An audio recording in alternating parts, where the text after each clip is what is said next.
Nikki Chavanelle is our guest now, hogbeat.com, part of Rivals, HAWG, hogbeat.com on the Williams Tractor Hotline. Hi, Nikki. Good afternoon. Hey, guys. You're a little behind on the bidet game, I must say. Really? We have had a bidet in our house for about a year now, and I never use it. I forget that it's there, honestly. That's what's going to happen. After 3 days, we're going to forget. Yeah, the novelty will wear off. Do you have? So we apparently have a water pressure problem where you can't go above the 3, otherwise it's just going to spray the wall. Jeeves Jeeves has toilet water all over his pants. I'm going to bring a change of clothes because at some point this week I'm going to have a problem and have to change clothes in the middle of the day or something. Anyway, over the weekend, Razorback football, a in-state commitment, and then a player close to the state committing to Sam Pittman. Yeah, so Friday night, I was, unplugged, everything, got beer in hand, stuff like that.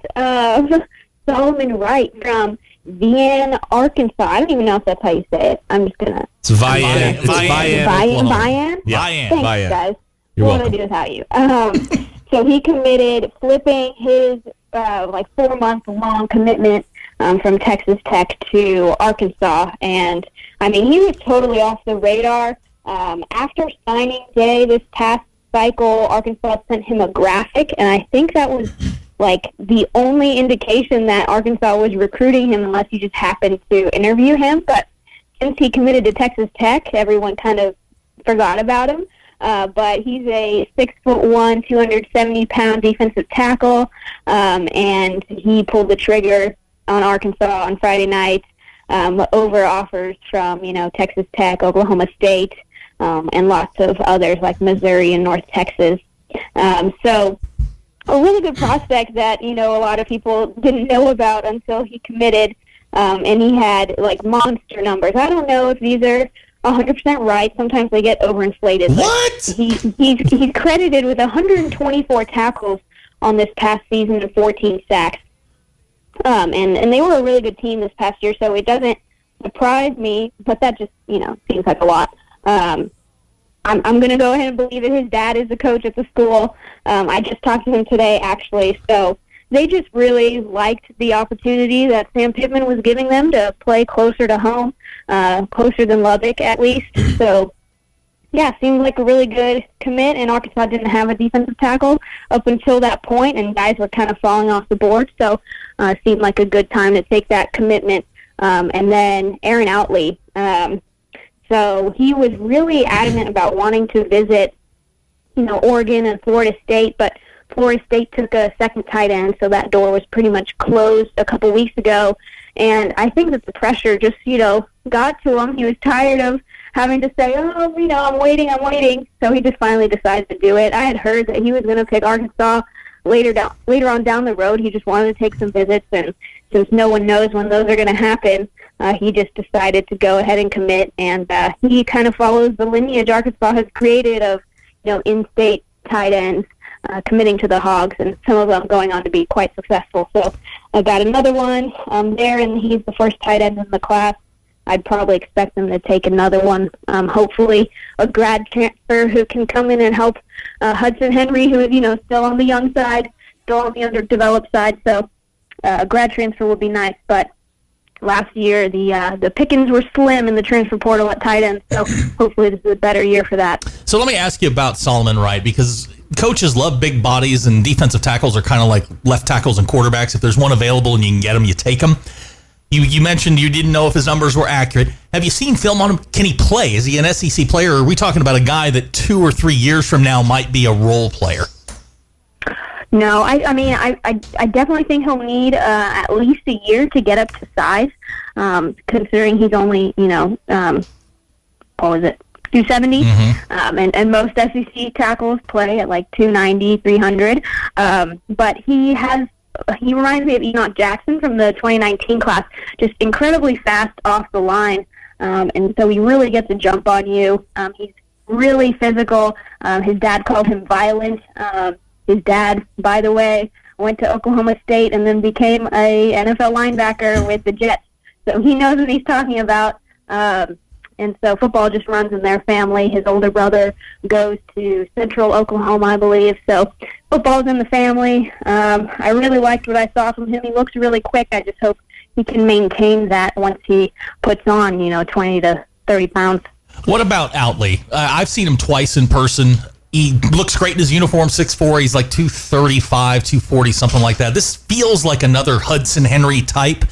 Flex tight end, not necessarily an inline blocker guy. You're going to put, the fullback spot, H-back spot, that sort of thing, like Sam Pittman wants to do. This feels like you're getting a larger wide receiver.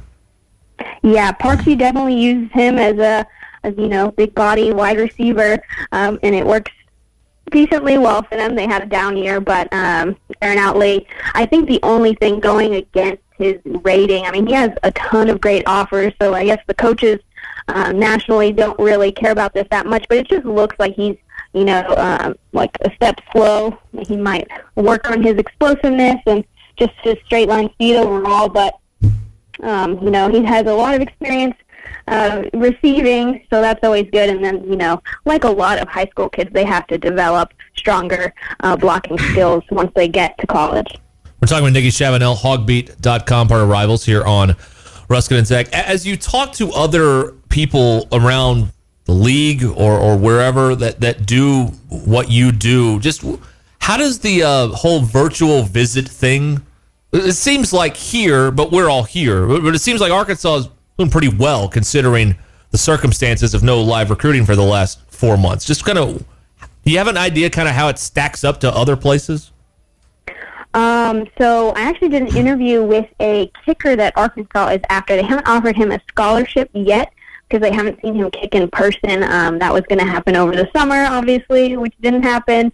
So I talked to him, and he said that he's being recruited by a ton of schools. He's like the number 2 kicker in the nation, and he said that Arkansas's virtual setups are just above and beyond. They show you absolutely everything that you want to see. They get you talking to academic advisors.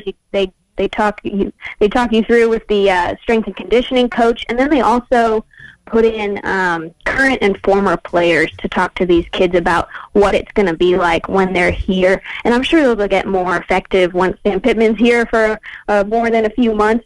But it sounds like, these presentations that they're doing with the recruits are more than satisfactory, and I think we can tell because I don't think Wright's ever visited, Raheem Sanders never visited, Chris Paul never visited, so a lot of guys are just kind of, taking it and run with it, and they see that Fayetteville is ranked, 4th in the nation and best places to live. That's pretty high testimonial. How much, you may not know the answer to this, is just something I was thinking about as you were talking about setting up the virtual visits. How much information is shared between, Musselman and Neighbors and Pittman and Van Horn as far as setting up these virtual visits? Because it's something we've never done before. Are they talking to each other saying, well, this worked, this didn't? Do they share information?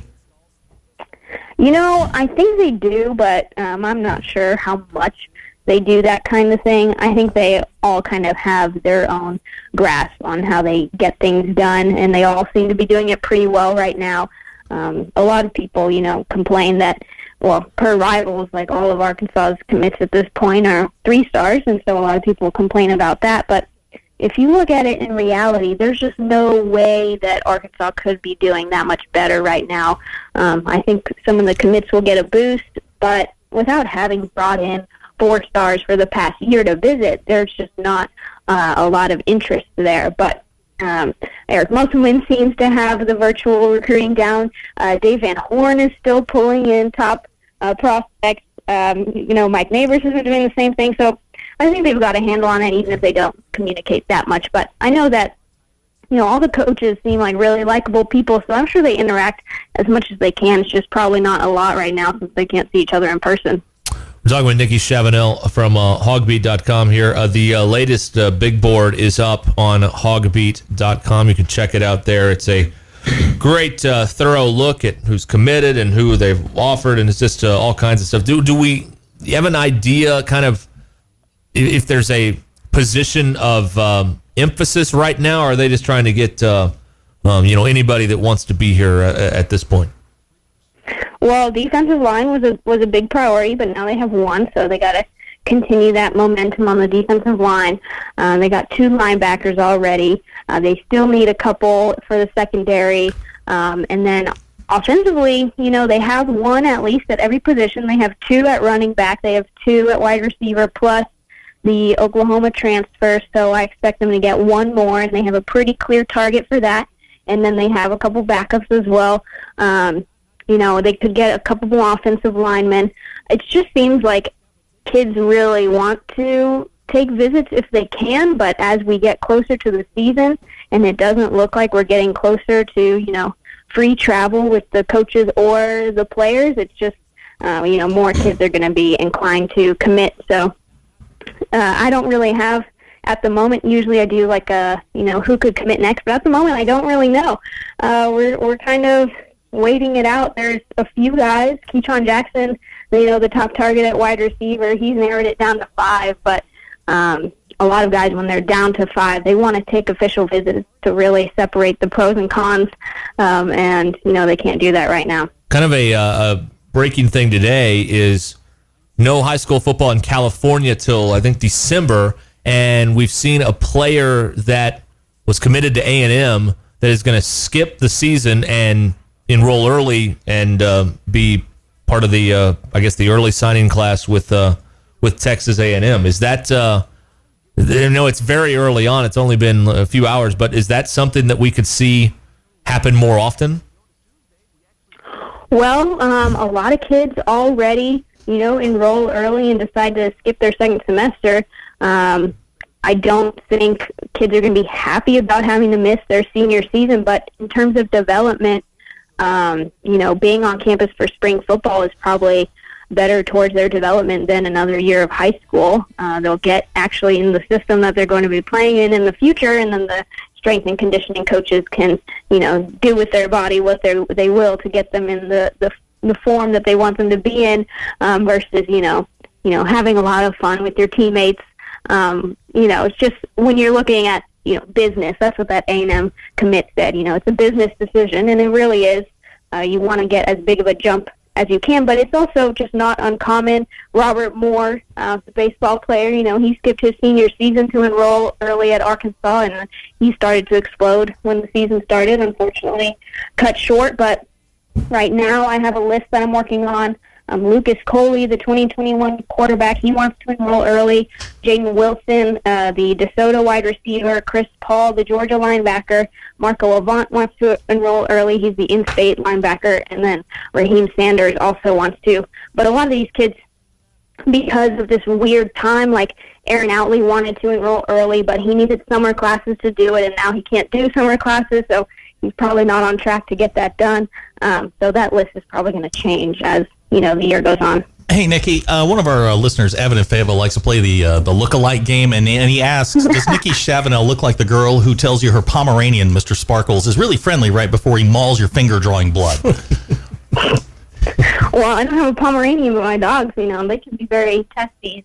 One person they love and the next person, you never know. So I usually just tell people to not. Hey, with all of this, football uncertainty, team camp for basketball started yesterday. How are they handling this when football can't seem to get itself kind of lined up?